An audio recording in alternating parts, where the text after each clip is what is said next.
দর্শক, স্বজনদের থেকে দূরে থেকে ইফতার আয়োজনে ভ্রাতৃত্বের প্রতিচ্ছবি দেখা মিলে মালদ্বীপ প্রবাসীদের মাঝে। আর এই বিষয়ে আরো খবর জানাতে এই মুহূর্তে মালদ্বীপ থেকে সরাসরি যুক্ত হচ্ছেন সহকর্মী ইমরান তালুকদার।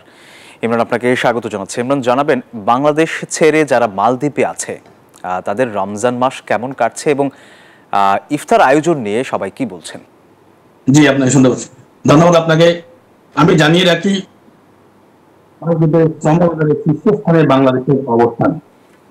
এক্ষেত্রে প্রত্যেক বছরের ন্যায় রমজান মাস আসলে প্রবাসীরা কর্মব্যস্ততার পাশাপাশি একটু শান্তিতে ফিরে আসতে পারে। এই জন্যই প্রতি বছরে বিভিন্ন সামাজিক সংগঠনগুলো ইফতার মাহফিলে প্রবাসী বাংলাদেশিরা একত্রিত হওয়ার একটা।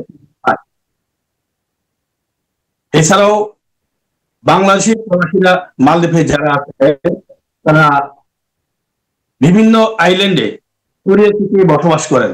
একত্রিত হওয়ার সুযোগটা খুব কমই মিলে। শুধুমাত্র রমজান মাসে বিভিন্ন ইফতার মাহফিলের মাধ্যমে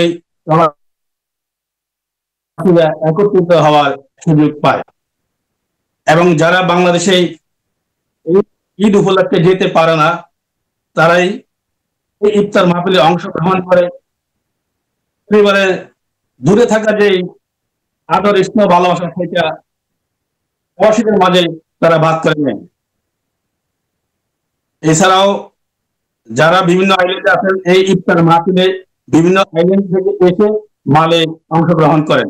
এই ঈদে জামা জুতো অ্যাক্সেসরিজের ডিসকাউন্ট।